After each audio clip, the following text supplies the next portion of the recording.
Right now, there doesn't seem to be anything happening at the present moment.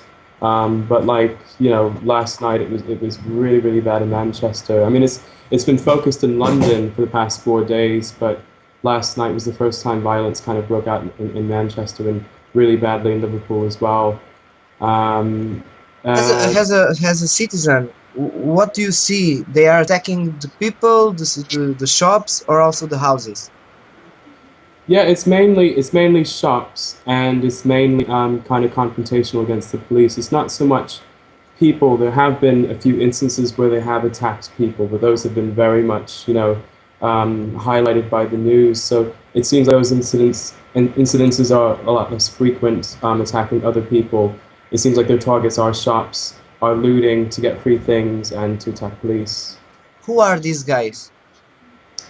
Well, there's a mixture. I think at first he kind of speculated that it might be kind of race related, but as kind of days go on, it's becoming very clear that it's just a broad spectrum of people from all different backgrounds. They did some arrests in London, and people who were arrested included an IT manager and college graduates, all different kinds of people. But it looks like, mainly they're kind of youths.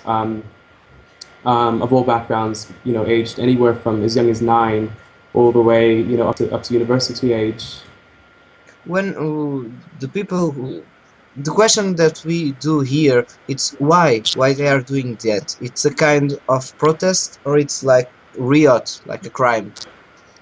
I don't, that's the thing. These riots don't really seem to have any kind of goal, any kind of aim at all. I think initially there was a peaceful protest 4 days ago in London, in the Tottenham area, against the shooting of a 29-year-old black male who was shot by police. It was alleged that he had fired at the police officers, when actually that's emerged today that indeed wasn't true. Michael Duggan was his name. And so there was a peaceful protest, on that day. And I think since then, that protest got out of control, and people kind of seized the opportunity to just kind of express, anger and frustration. I think it just, you know, I think at the country in general, at police, at the way, you know, I think it's just a whole bunch of things. I don't really think there's any kind of like particular goal or aim, by these. I think a lot of people are coming into it now just wanting to jump the bandwagon and wanting to get free things and just wanting to cause disorder and, frighten, people and just do what they want in anarchy, But I do think there is an element of frustration against the system, against police, against, the economic crisis has left a lot of people jobless. There's been cuts, to the public sector. University tuition fees have risen.